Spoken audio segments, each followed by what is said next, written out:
जब मैं पैदा हुई थी ना, तो डॉक्टरों ने कहा था कि आप इसको ख़त्म करवा दें, मतलब ये नहीं, आप सर्वाइव नहीं कर पाएगी। तो इन्होंने कहा था कि नहीं, ये पढ़ेगी, ये सारा कुछ करेगी, हम संभालेंगे। अल्हम्दुलिल्लाह उनकी कोशिशें आज इतनी वो हो गई हैं कि मैं यहाँ तक पहुँच गई। मुझे नहीं याद कि मैंने किस तरह से लिखना शुरू किया और किस तरह से कलम पकड़ा। शायद शुरू से अल्लाह पाक ने मेरे लिए ये सोचा हुआ था कि मैं पढ़ूँ लिखूँगी, इसीलिए मैंने जो है गर्दन से कलम पकड़ना शुरू किया और फिर इस तरह से स्टार्ट लिया और फिर इस तरह से आगे मैं बढ़ती चली गई। और अब जो है जितने भी पेपर्स हों, 2-2.5 घंटे का पेपर हो, वो मैं अल्हम्दुलिल्लाह दूसरी बच्चियों के साथ बिल्कुल बैठ के तो उनसे भी पहले अपना पेपर राइट कर लेती हूँ और अब मुझे कोई प्रॉब्लम नहीं होता। मैं मुँह से भी लिखती हूँ और गर्दन से भी लिखती हूँ और ये हुनर मुझे मेरे अल्लाह पाक ने दिया है। मैट्रिक के पेपर दिए तो फिर मुझे खुद भी यकीन नहीं आया, मेरे बहुत अच्छे मार्क्स आए थे और वो घर पे बैठ के मैंने तैयारी की। मेरी तालीमी राह में कोई रुकावट ना बन सके, इनको हल किया जाए और उसके बाद जो है मैं कुछ करके जो है अपने घर वालों का सहारा बनूं और अपने छोटे बहन भाइयों को सपोर्ट करूं। जनूब टीवी की वीडियोस देखने के लिए हमारा चैनल सब्सक्राइब करें और बेल का बटन दबाएं ताकि आप हमारी हर आने वाली वीडियो देख सकें। अस्सलामुअलैकुम नाज़रीन, मैं हूं असद महमूद और आप देख रहे हैं जनूब टीवी। नाज़रीन, मैं इस वक्त मौजूद हूं रहीमियर ख़ान के नवाही चक 135 में और यहां पे मैं आपकी मुलाकात कौम की उस बाहिम्मत बेटी से करवाने चाह रहा हूं कि जो पैदाइशी तौर पे जिनकी ना तो हाथ हैं ना पाँव हैं, मगर फिर भी उन्होंने इतनी बड़ी माजूरी को मजबूरी नहीं बनने दिया और अपनी तालीम जारी रखने का फ़ैसला किया। इस सफ़र में उनको क्या मुश्किलात दरपेश आई, किसने सपोर्ट किया इनको, और ये जो आगे का एक इरादा रखती हैं तालीम को जारी रखने का, तो वो क्या है उनका इरादा, ये तमाम तर गुफ्तगू हम आपको उनकी ज़बानी सुनाते हैं। अस्सलाम वालेकुम किरण इश्तियाक। वालेकुम अस्सलाम। जी किरण, कैसे हैं आप? मैं बिल्कुल ठीक। सबसे पहले तो मैं आपको खराज तहसीन पेश करता हूँ, आपको सैल्यूट पेश करता हूँ कि जिस तरह आपने एक बाहिम्मत बेटी होने का जो फ़र्ज़ अदा किया है और आपने अपनी माजूरी को आड़े नहीं आने दिया, तमाम तर मुश्किलात को झील के आपने जो है ना अपनी मंजिल जो है ना आप मंजिल तक पहुंची हैं। तो ये यकीनन आपकी बहुत बड़ी एफ़र्ट है। तो आप हमें बताएं, आप अपना इंट्रोडक्शन करवाएं कि ये सारी चीज़ें जो है कैसे आपने सारे मराहल तय किए। तो सबसे पहले आप मुझे बताएं कि जब आपने होश संभाला, किरण इश्तियाक ने जब होश संभाला, तो दुनिया उसको कैसी नज़र आई? जी, सबसे पहले बहुत शुक्रिया। और उसके बाद जैसे ही मतलब मैं होश संभाला मैंने, तो मेरे लिए मुश्किलात जो थी सबसे पहले कि मेरी फूफो ही थी, मेरी मम्मा भी नहीं थी मेरे पास अपनी, तो उन्होंने ही मुझे किया मतलब सारा। तो फिर उसके बाद फिर मुझे स्कूल छोड़ के आती होती थी, इधर साथ ही हमारे गांव में स्कूल था, वहाँ पे छोड़ के आती थी और वैसे मैं वहाँ पे बैठी रहती थी बच्चियों के साथ। और फिर बाद में उनको देखते हुए मुझे भी शौक़ पैदा हुआ कि मैं भी पढूं और फिर इसी तरह मेरा भी वहाँ पे एडमिशन करवाया गया और मैंने जो है इसी तरह अपनी तालीम जारी रखी। और मुझे नहीं याद कि मैंने किस तरह से लिखना शुरू किया और किस तरह से कलम पकड़ा। शायद शुरू से अल्लाह पाक ने मेरे लिए ये सोचा हुआ था कि मैं पढ़ूँ लिखूँगी, इसीलिए मैंने जो है गर्दन से कलम पकड़ना शुरू किया और फिर इस तरह से स्टार्ट लिया और फिर इस तरह से आगे मैं बढ़ती चली गई। और अब जो है जितने भी पेपर्स हों, 2-2.5 घंटे का पेपर हो, वो मैं अल्हम्दुलिल्लाह दूसरी बच्चियों के साथ बिल्कुल बैठ के तो उनसे भी पहले अपना पेपर राइट कर लेती हूँ और अब मुझे कोई प्रॉब्लम नहीं होता। मैं मुँह से भी लिखती हूँ और गर्दन से भी लिखती हूँ और ये हुनर मुझे मेरे अल्लाह पाक ने दिया है। माशाल्लाह, बहुत ज़बरदस्त। तो एक और वजाहत चाहूँगा कि जब आपने होश संभाला, आपने देखा, तो क्या आपके जज्बात थे? क्या आपको लगता था कि आप पढ़ लिख जाएंगी? नहीं, बिल्कुल भी नहीं। मुझे उस टाइम अंदाज़ा नहीं था कि मैं ये इतना सब कुछ कर सकूँगी, क्योंकि मैं उस टाइम बिल्कुल दूसरों पे डिपेंडेंट थी। जो है बिल्कुल मुझे कुछ समझ नहीं था कि मैं क्या करना है, मुझे क्या नहीं करना। तो वो तो बस अचानक से मैंने एडमिशन लिया और मैं अब जो है अल्हम्दुलिल्लाह मैं यहाँ तक पहुँच गई हूँ। लेकिन जो है मैंने अपने बारे में ये बिल्कुल भी नहीं सोचा था और मेरे अपने घर वालों ने भी मेरे बारे में इतना नहीं सोचा था कि मतलब मैं यहाँ तक पहुँच जाऊँगी। उन्होंने बस जो है शुरू से ही मुझे कहा था कि हम इसको संभालेंगे, करेंगे। हॉस्पिटल में भी जब मैं पैदा हुई थी ना, तो डॉक्टरों ने कहा था कि आप इसको ख़त्म करवा दें, मतलब ये नहीं, आप सर्वाइव नहीं कर पाएगी। तो इन्होंने कहा था कि नहीं, ये पढ़ेगी, ये सारा कुछ करेगी, हम संभालेंगे। और अल्हम्दुलिल्लाह उनकी कोशिशें आज इतनी वो हो गई हैं कि मैं यहाँ तक पहुँच गई हूँ। ये बड़ी बात है आपने जो की है कि डॉक्टर्स ने मशवरा दिया आपके पेरेंट्स को कि मैं अपने जज्बात पे काबू नहीं रख पा रहा, लेकिन आपको सल्यूट पेश करता हूँ। तो बड़ी हिम्मत है आपकी, अल्लाह ताला आपको मज़ीद भी हौसला दे, मज़ीद भी कामयाबियाँ दे। हम हर पल हमेशा आपके साथ हैं, आपके शाना बशाना हैं, आपके इस मिशन में इंशाल्लाह जितनी भी एक्सपोर्ट होगी हम सब आपको करेंगे। तो किरण इश्तियाक, आपको तालीम के दौरान क्या क्या मुश्किलात दरपेश रही हैं जिनको आपने फ़ेस किया? तालीम के दौरान मुझे, जब मैंने प्राइमरी तक तालीम हासिल की, उसके बाद फिर मैंने आगे घर वालों से ज़िद की कि मैंने पढ़ना है। तो मुझे कहते कि नहीं तुम अब ज़्यादा नहीं कर सकती। तो मैंने कहा आप एक दफ़ा मेरा एडमिशन तो करवाएं। तो फिर स्कूल दूसरे गांव में था, मेरे लिए आना जाना बहुत मुश्किल था।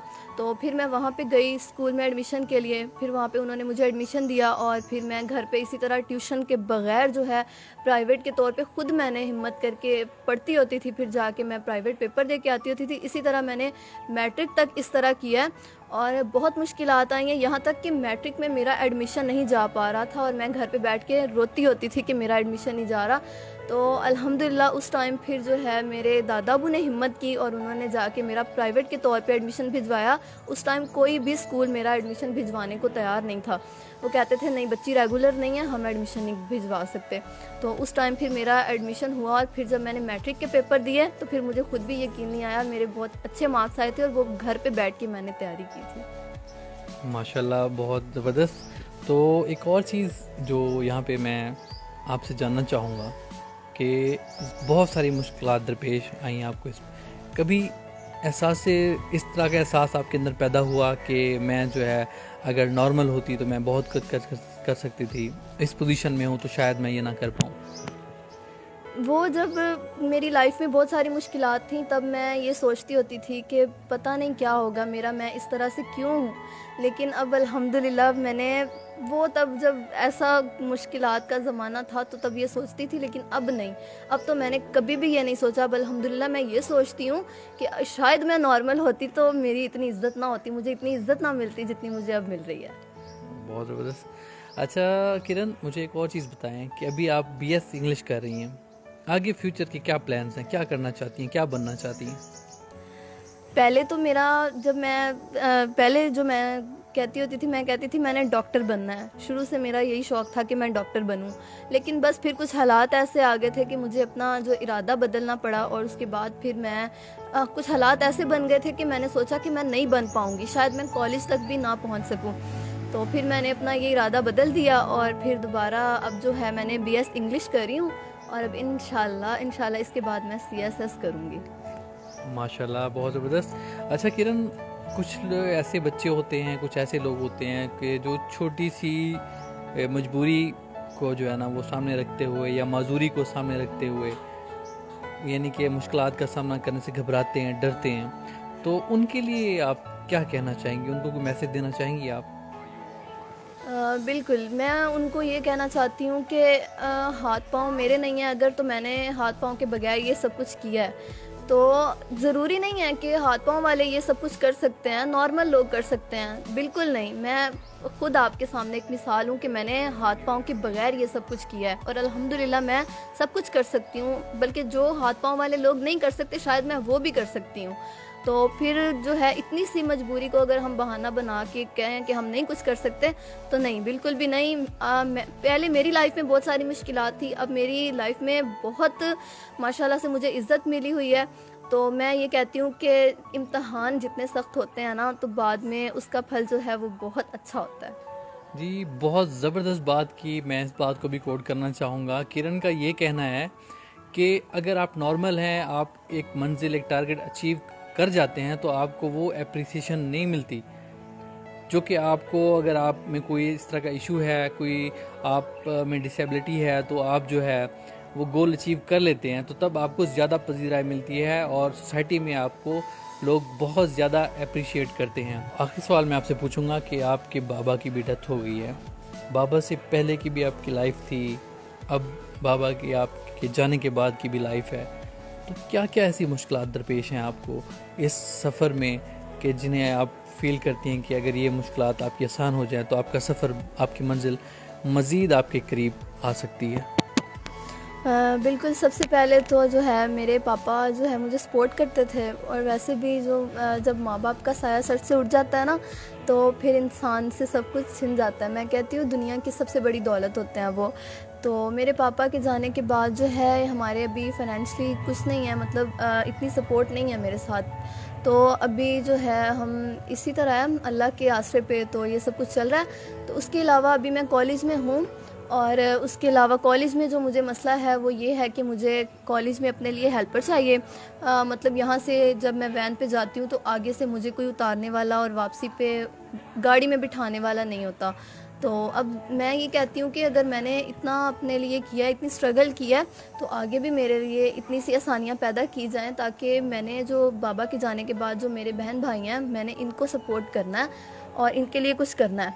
तो मैं ये कहती हूँ कि मेरी तालीमी राह में कोई रुकावट ना बन सके, इनको हल किया जाए, और उसके बाद जो है मैं कुछ करके जो है अपने घर वालों का सहारा बनूँ और अपने छोटे बहन भाइयों का सपोर्ट करूँ। जी नाज़रीन, आपको हमने इस बेटी की गुफ्तगू सुनाई, बाहिम्मत बेटी की गुफ्तगू सुनाई। इन्होंने जो अपनी लाइफ में स्ट्रगल्स देखी, जो उनको फेस किया और आगे मंजिल तक पहुंची हैं, यकीनन ये खराज तहसीन की मुस्तहक हैं। और इन्होंने अपने कुछ इश्यूज़ भी बताया है कि जैसे उनको कॉलेज में एक हेल्पर ख़ातून की ज़रूरत है, तो वो क्योंकि एक्सपेंस तो उनके अफोर्ड नहीं कर सकती, तो अगर कोई इस सिलसिले में इनकी कोई हेल्प करना चाहे कि उनको कोई हेल्पर प्रोवाइड कर दें वहाँ पे, ताकि ये उनको गाड़ी से उतारने में और बाद में बिठाते वक्त इनको थोड़ी सी आसानी पैदा कर सकें।